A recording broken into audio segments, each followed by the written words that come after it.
Hey everyone, welcome back. For you guys who are new, welcome. Today we're going to be creating the troll, as hence the title. We're going to be using Zbrush Core, since I don't own the actual full version of Zbrush, but that's alright. Zbrush Core is perfect for those who are just hobbyists or new into digital sculpting. Alright, with that, I'm also going to mention the printer here. Still down. I needed to replace a few parts, and I'm still waiting on a few parts. Hopefully they'll be up hopefully tomorrow. If not, later next week or the week before after. We'll find out soon enough. And with that, if you guys want me to print this at the end of the day, let me know and I'll do a video on that. Alright, leave a comment below if you want me to. Alright, with that, let's dig into this. Let's cue the intro. Alright, as I've done before with the bear, I actually found this image off the internet. I was looking for something to try to program with, to test it out, and to play with it. So that's how this troll came about. There's no other specific reason other than to test the software, to try it out, see if it's fun and any good.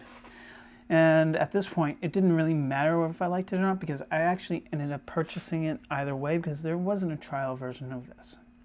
But that's okay. I knew what I was getting into anyways, because I've tried the full version of ZBrush in the past. Man, did I get confused. But I knew that. I was hoping this was going to be what I wanted this to be, which is an entry-level version of ZBrush. In this sense, it's a stripped-down version, which is awesome, by the way. So if you're a novice and you just want something to play with, it's worth $150. Now, with that said, it's nice that they allow you to bring in images like this. There are ways of posing through selection, so keep that in mind. Something I'm not going to do here. And as we quickly sculpt out this little troll here, I'm going to mention this at the beginning of the video because most of you guys probably are done after this point or skip to the end. Is that if you want me to do tutorials on some of this, I probably can do some of them. Let me know in the comments down below. That'd be great. I think doing tutorials might be fun, so if that's what you guys want me to do, I will do some, and we can see how that goes. Now, with that said, as this goes, this actually took me almost 5 hours to sculpt, which isn't bad for not knowing the software and really just a lot of playing around and trying out things with it, not knowing what I'm doing. So within less than 5 hours, I was able to produce this troll. And yeah, so that's not too bad. I mean, it looks really simple, actually. When you look at the drawing, it looks really simple. But it's actually a lot more complex when you really get into it. And using symmetry with ZBrush really helped. Well, ZBrush Core really does help. It allows me to really focus on half the model and really get that down. And if I do screw up one side and not exactly get everything centered the way I want it, I can always trim it in half and discard the half that I don't want. That's kind of convenient, because it does have a memory tree in addition to that. You don't really have access to it like in the full version of ZBrush, but that's okay. You don't need it. This is a entry-level piece of software anyways, and they do treat it like an entry-level and an intro to digital sculpting, which will eventually allow you to go on, and when you outgrow this, to go and buy the full version of ZBrush, which I may, as I get, yeah, I think as I improve and get better and more familiar with this to the point where I'm not learning anything new, I will probably go to the full version of ZBrush. The challenge is I'm working on a 13.3-inch screen, and that's really a challenge when it comes down to it. So, anyways, with that said, you can see how fairly easily I'm able to shape everything. You can see that I'm capable of sculpting or painting on my selections and flipping them around and making nice little adjustments here and there as needed. and not really worry about a lot of the weird details that in other programs you may need to. So yeah. Okay, anyways, I've talked about this a little bit more in the Bear to Sculpt, so if you really want to dig into that a bit more, you can. Now, what I'm working here is with what they call subtools. It's just geometry, basically. And that's what they call it. Their tools is the geometry, which is a little weird in my opinion, but whatever. That's not my concern. Now, all right, since we've talked about all this in the past, let's talk about something different. Now, I think I'm going to talk about my printer a little bit more. Unfortunately, it's down for a little bit. I've had a problem with one of the timing belt bearings where it kind of shattered. The ball bearings kind of went everywhere. Oops. I think part of it is I might have had the belt a little too, the tension on the belt a little too tight, to the point where it kind of broke the wheel, the bearing. So I got the bearing replaced. Unfortunately, I can't buy the right bearing for my printer. There is no selling, they don't sell that one, which is very bizarre and very frustrating. But I've found a solution to that, so I should have it running, if not by the end of this week, some point next week. Unfortunately, I'm going to be away for a little bit, so I won't have access to the printer, but that's all right. When I come back, we can print this if you want. Just let me know if you want me to print this. And in some ways, I just might print it, and I'll let you know, or I'll do that and do the results. Let me know if that's a good idea, if you want to see that. I think it might be fun. Okay. Anyways, aside from that, as you can see, I'm working on progressing as you would any kind of sculpt. You use primitives to get this basic shape that you're looking for, and that's what's going on here. I believe in this one I did a few different tests and I did not like any of the results that I was getting. So what I ended up doing is going to the Z-spheres and actually creating the hand that way. Believe me, these Z-spheres work wonders. They're a little bit limited in this part of the software. They took out some of the features that the full version of ZBrush has. But that's okay. It's not that important. And if you're new to this, that's a good thing, because you're not going to be overwhelmed with extra features that you're not expecting to be accessing. So as I sculpt the hand out and the arm, you can see I'm able to join a variety of geometry together to produce the image alongside the sculpting, which is really important when it comes to the end of that. Oh, yeah, so if you guys want me to do that with the printer, let me know, and we can do that. You know, it's great. I'm just going to do it anyways in a couple of weeks. Next week video, it's going to be on composition, and I'm not going to have time to be sculpting in ZBrush, but I think if we do a video about photography and talking about taking images for, whether it's in planning out images for whatever process you need it to be for. So we'll talk about that in the future, in the next future video. I think that'll be a good idea and it'll help a lot of people. So I think we'll do that. Anyways, you can see me as I'm building up the structure. Sorry, I'm tired. I've been up really early this morning.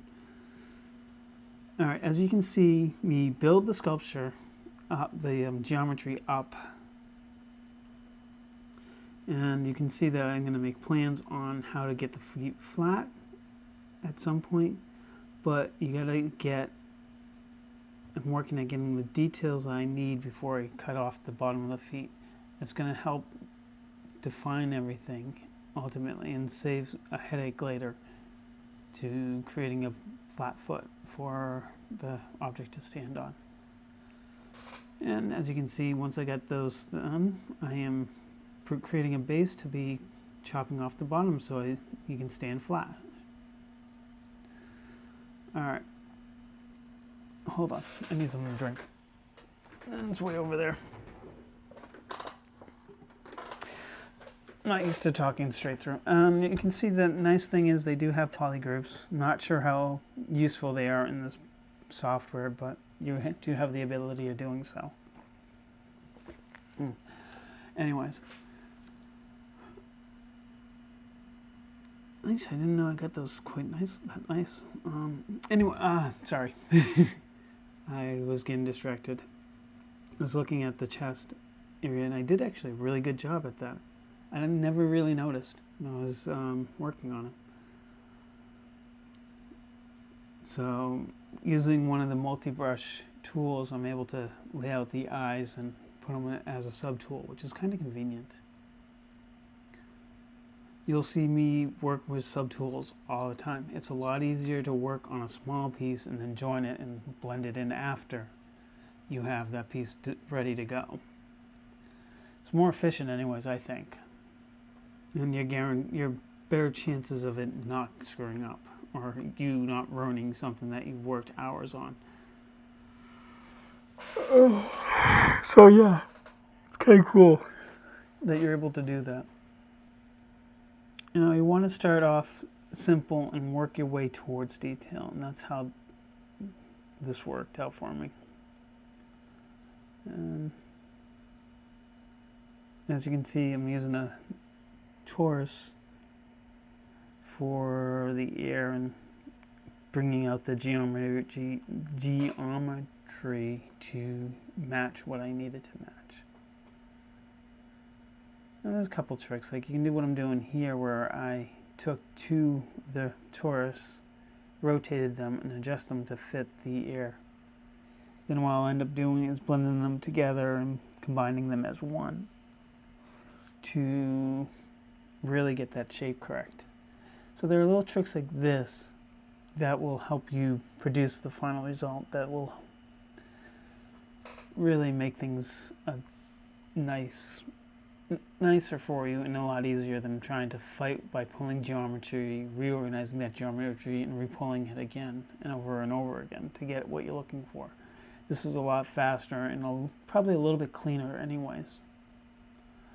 One thing ZBrush has always been good for is managing its UVs and stuff of that nature. It does a really good job at that. And I'm not pretty sure, even though you can't access the UVs here, you cannot mess with them, I would expect ZBrush to really manage that pretty well either way. So yeah, as you see, the air was made in, about 3 to 4 different pieces to create the shape that I'm looking for. Again, I'm working from basic shapes into more detail. That's the idea, and that's how that works. Then I can add in like little details like that where the bumps in the air, the bumps in the side of the air and stuff like that. Add more meat to the backside. Sorry. Giving a better form and shape to the character. Helping with the personality. Because we're talking about 3D sculpture, ultimately, at the end of the day. And you want the detail to look good, regardless of what angle you're looking at. It's not like a 2D drawing or a painting where you're looking, no matter what angle you're looking at, it'll always be the same. So this is something that's tangible. You can walk around and you can feel it, you can touch it, be able to touch it and feel like you can interact with it. Unlike a painting or a drawing where you kind of look at it. So that's something you got to keep in mind when you're sculpting and be concerned over, that all angles look good. I work in a clean... Wow. Sorry, guys. When I work, I try to keep things clean and simple to begin with and work towards the complexity of it. And that's what you see me doing. Whether it's me focusing in one little area doing it that way, but that's or the whole thing. In general, that's how I approach things. Yep. All right, where are we on the model? Okay. The ears done, we got the hands done, we got the arms done, we got that. And it looks like I'm starting to build up the hair. What I'm doing is drawing out the mask, trying to get the hair that I want him to have to expand upon and went on a new sublayer to produce the hair. That's a good idea to do when you're doing stuff like this, especially something as complex as that. You want to be able to have geometry that you can work with without it impacting the original geometry. And by doing so, it's going to allow you some more freedoms anyways. You can adjust things to the point where you're going to be able to expand things out and eventually carry that here, like in this case, outwards and not damage your original model or its original shape. And that's what's happening here.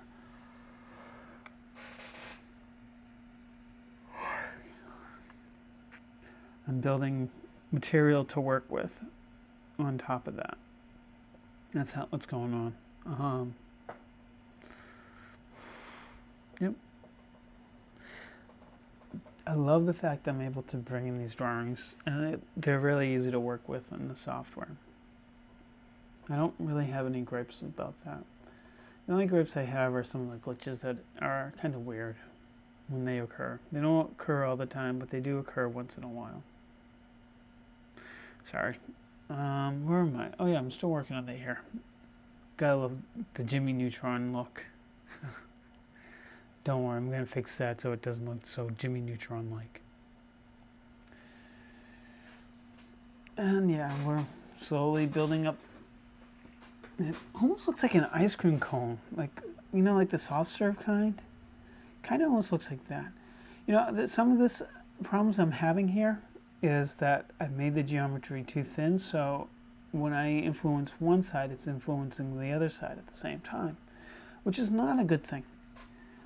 Keep in mind when you're doing that, what you're going to want to do, and which I didn't do here, is you want to give yourself enough meat to work with. So tweaking your settings where the material goes inwards more might not be a bad thing. It actually is a good thing. Anyways, oh my God, I'm so tired. So yeah.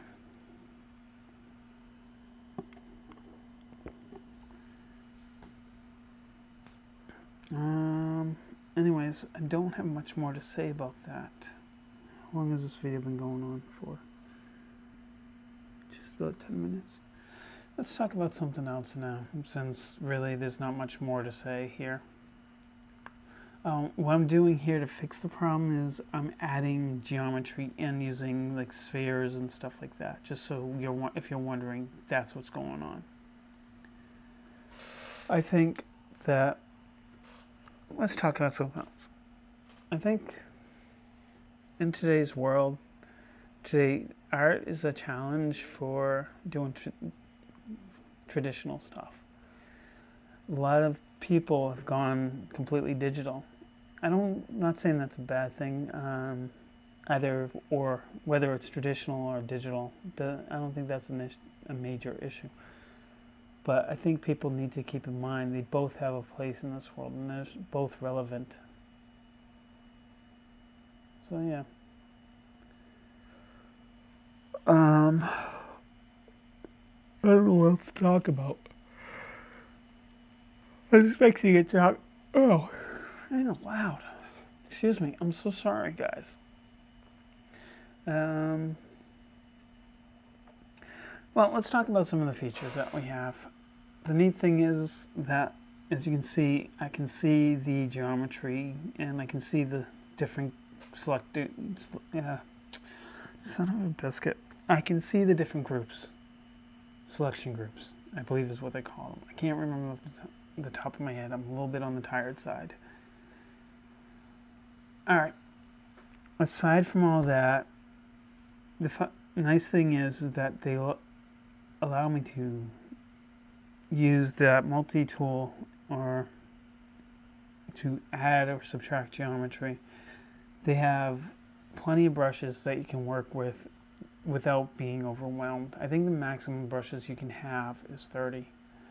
And something like 30 million polygons or something, which is fine. That's plenty to work with when you're beginning. When you start building more complex things where you start really hitting that ceiling, then you're going to want to consider moving to the full version of ZBrush. And yeah, they do allow you to do multiple repeats kind of thing when you're drawing. You know, like the symmetry thing, you can actually expand that out to a larger number of those. Now, one thing I did realize eventually is that there really is no scaling when you're exporting your STL files. The size of your geometry, there really isn't a good method of doing that unless you import something that has the size you're looking for, or a reference point size. And so, for example, if I print this now, I'd have to scale it up from being minuscule, tiny, insy bitty little thing to whatever size I need it to be.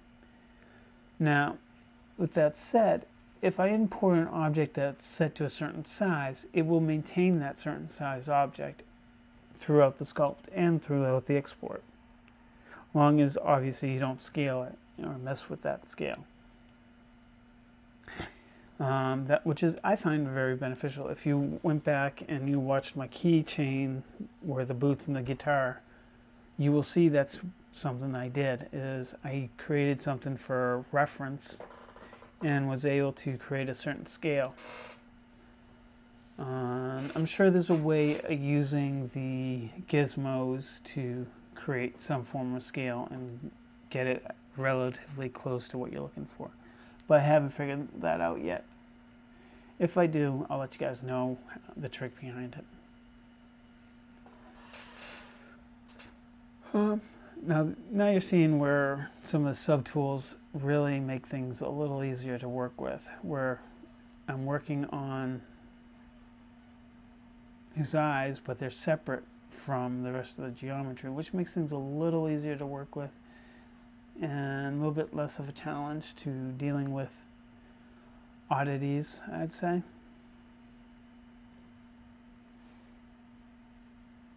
Yeah. That's pretty much what it comes down to. You can do different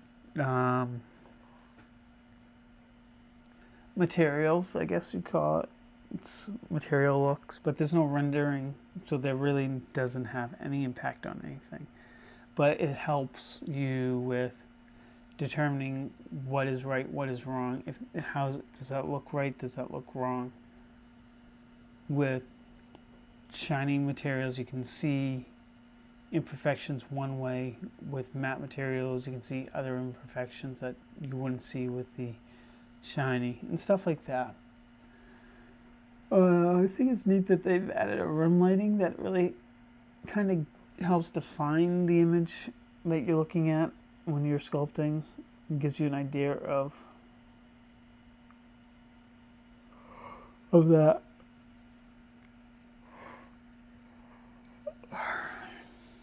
Sorry. Okay. Anyways, as you can see, I am working on the here, which ended up being on the same. It looks like it's on the same subtool as the eyeballs, but they're not. They're separate. And it kind of looks funny and scary at the same time. You can use, but honestly, unless you're exporting this out as an OBJ file, you don't need to color it. In this case, I did export it out. I forget the reasoning why behind it. And I don't even think I have the OBJ file anymore, which isn't a big deal. I can always re-export that out at the end of the day.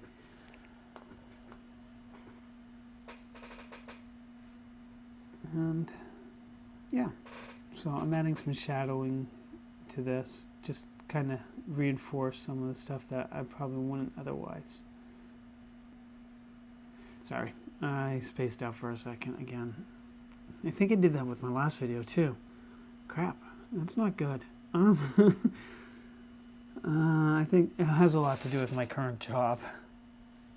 It just tires me out. Well, I mean, anyways, look at the detail we can get. It's kind of nice. Even if you see, I'm pushing and modeling the UVs right now. Really help characterize the character. I think he needs pants, so I think at some point he's going to have pants on.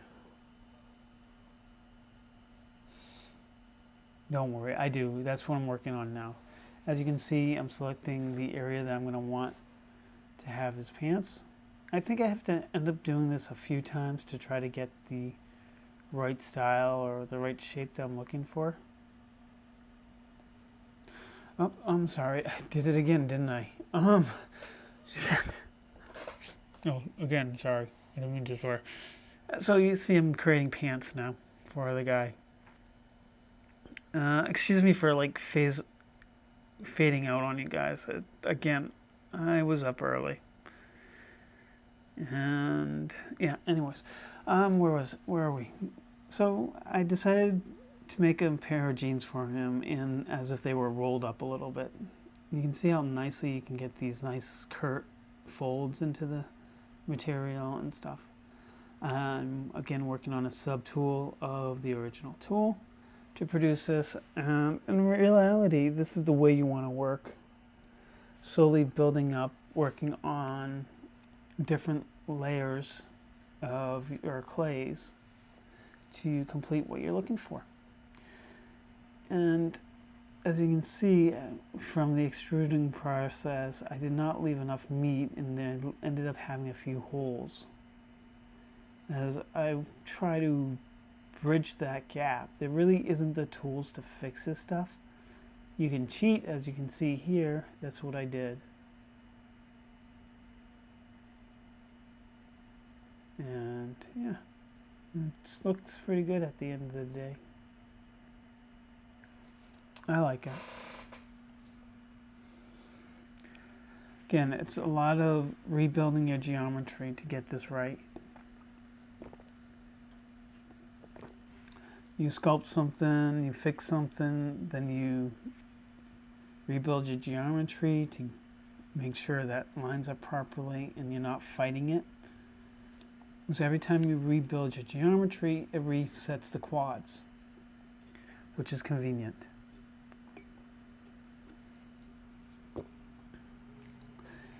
When you're sculpting like this, you want to work in quads. It's a lot easier to work in quads than triangles. But when you export your STL files, those generate your triangles, but that's what your printer needs to print with. So that makes total sense.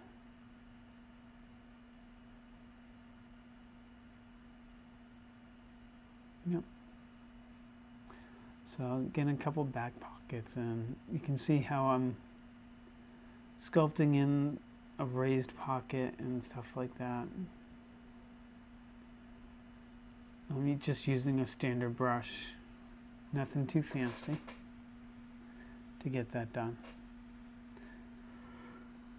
Okay, along with that, I'm still going to want like a front buckle, all that bit. And that's what I'm doing here, is building up the fly here, zip fly, where you can have his little, where, you know, how the jeans are made, and the look of the jeans. Kind of cool looking, if you ask me. I actually like how the pockets look. Those look kind of cool. This was a fun project. I had a lot of fun exploring ZBrush. I had Core, and I had a lot of fun learning about it. And at the end of the day, like I said, if you're a hobbyist, you're looking for something that's kind of pleasant to work with, this is the software. Yeah, okay, I know it's paid, you have to pay $150, but it's worth the money. I mean, I've tried free versions of like Sculptress and stuff like that, oh, they're miserable to work with. I don't like working with them. They're complex. They're overly complex and stuff of that nature. All right. With that, I'm going to bid you guys good night. And I'm going to put up a link to the bear so you guys can check that out if you haven't. And enjoy your night. Thank you. And if you haven't subscribed before I walk away, please do.